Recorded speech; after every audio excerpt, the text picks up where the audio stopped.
I think that you have to say right off the top that this was a repudiation of President Bush, that if President Bush's popularity had been higher than 25 or 30%, the election outcome would have been different. There was great unhappiness with the Iraq War. Even though the war has gone better, there was just a consensus in the country that it was a mistake to go there in the first place. And then the economy, which was already bad in many parts of the country, exploded as an issue when the financial crisis hit. And there was an inclination, as there always is, to blame that on the incumbent president. Secondly, the Republican Party itself has been in a bad way because of this and for other reasons, so that exit polls in 2000 showed that if you just asked people, do you think of yourself as a Republican or a Democrat, it was even.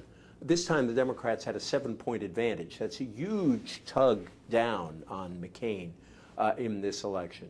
And all of that led to a great desire for change. Obama had the discipline to stick with essentially a one-word slogan or variations on that one word.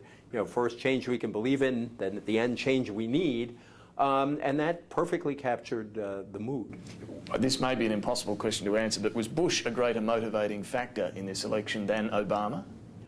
I think that there was, it depends on the constituency that you're talking about. I think that for many voters, Bush was a motivator. And look, John Kerry got 48.5% of the vote the last time. So there already was built a very substantial anti-Bush constituency, and you know, and Obama broadened that constituency. But I think for young people who voted 2-to-1 for Obama, and in somewhat larger numbers than before, for African Americans, obviously, who saw this an opportunity that had never existed before in our history to elect an African American president, and then I think for a certain sort of segment of kind of an idealistic middle-class voter who really saw for the first time in a while a candidate they could really warm up to. I think one of the striking things about the polls is how high Obama's favorability rating was, so that yes, people were casting a negative vote, but they weren't casting, for the most part, a lesser of two evils vote. People really seemed to like voting for Obama. There's only ever one president at a time, but there seems to be an enormous desire for Barack Obama to be the one to restore some confidence, to start fixing this financial system. Do you think during the transition he will play a more active role than we've seen from presidents-elect in the past? He is walking a very tricky line, and I think at his first news conference he walked it pretty well. On the one hand, he doesn't want to be seen as obstructing anything or getting in the way of anything, because things are going to happen to try to save this economy and the world economy between now and January. On the other hand, there is absolutely no way he wants to own any decision that George Bush makes. I think one of his greatest assets in office, what will buy him time and buy him some patience from Americans, is the sense that, well, this is basically Bush's fault, not Obama's fault. And again, that's a standard thing in politics. He did say today that he wanted a stimulus package for the economy, preferably before he took office. That's one form of intervention in the debate. He was pretty clear on that, wasn't he? Right, and I think there's a widespread view that that would be a good idea. And there's some differences between Democrats in Congress and President Bush over what should be in that stimulus package. You know, and so that's a place where he can take a stand. I don't think he wants to own the distribution of the money from the $700 billion bank bailout too much, because I think there are going to be a lot of questions later on about exactly how did they spend this money. Was it well spent? The next most important appointment that he has to make, of course, is Treasury Secretary. Do you think, putting aside who it may be, we'll see that announcement sooner rather than later? He's moving at a pretty good clip. Bill Clinton didn't name his White House staff until, you know, shortly before he took office. He's running ahead of where Ronald Reagan was in having a chief of staff already in place.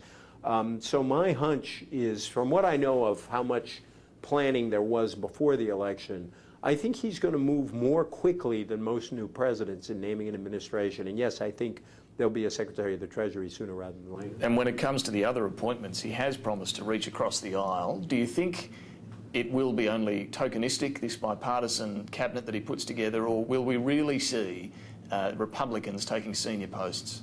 I think you'll see Republicans, a very prominent Republican in some post related to foreign policy. One possibility that's being much talked about is that Defense Secretary Gates would stay on. And I personally think that if he wants a withdrawal plan from Iraq, how much political heat does he take off himself if President Bush's Secretary of Defense signs off on, helps craft a withdrawal plan from Iraq? So one possibility is that Gates stays. Another is that if he didn't stay and a Democrat took over defense, that he would have a Republican as Secretary of State. Now, that's complicated, too, because John Kerry, senator from Massachusetts, the candidate the last time, very much wants that job. Obama likes him, and Kerry was an early Obama supporter. There is also talk about Bill Richardson, former UN ambassador, governor of New Mexico, and Richard Holbrooke, a very well-respected, tough foreign policy expert as Secretary of State. But I think it's in the foreign policy area that he's going to look especially for a Republican. I also think it's possible that you would have a Republican Secretary of Education. There's talk, I don't think it'll happen, but there's talk that Colin Powell, who is mostly known, obviously, for foreign policy, but who has a huge interest in inner city education of poor kids, and school reform. And I think that would be a very interesting place for Republicans. There has been criticism of the first appointment he's made, the White House Chief of Staff, Rahm Emanuel, as being far too partisan. Republicans are outraged. Is that criticism fair? Is this guy too much of a partisan Democrat player?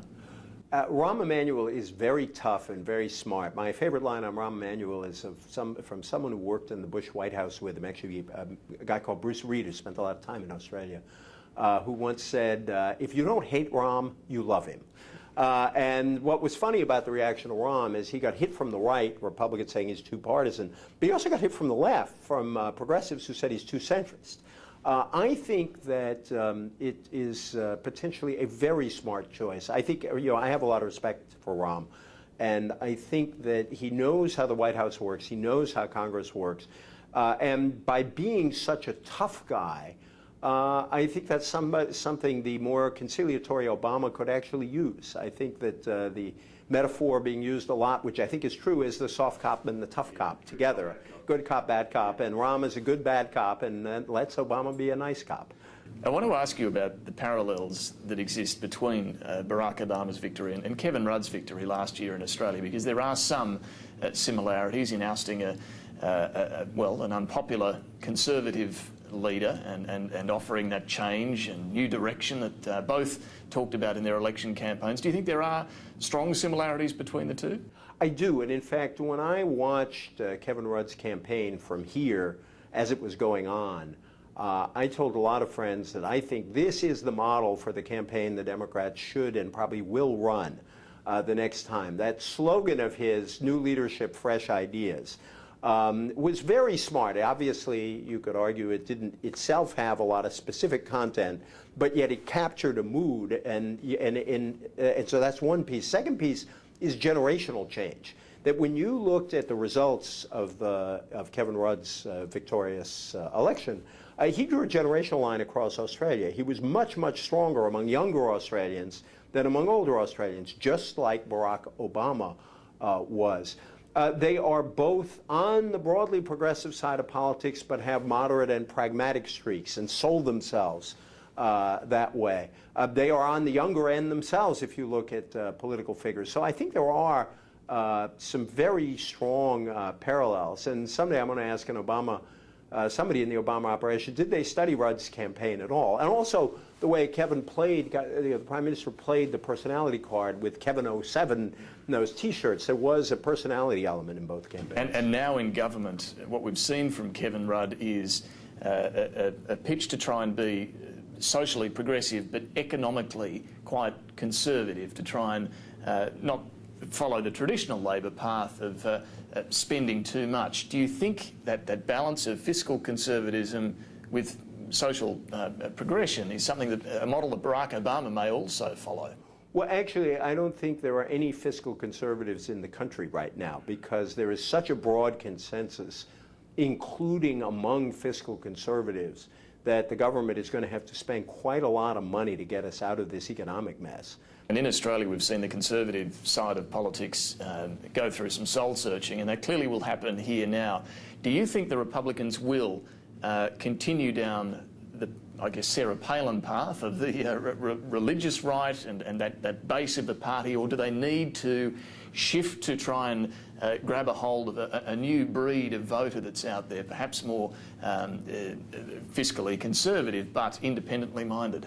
Right. I think that I suspect it's happening in Australia, and I think it's going to have to happen here, that the party of the centre-right is going to have to study David Cameron. And we don't yet know if David Cameron is going to be the next Prime Minister of Britain, but he's clearly put the Conservative Party there in a much better place than it is now.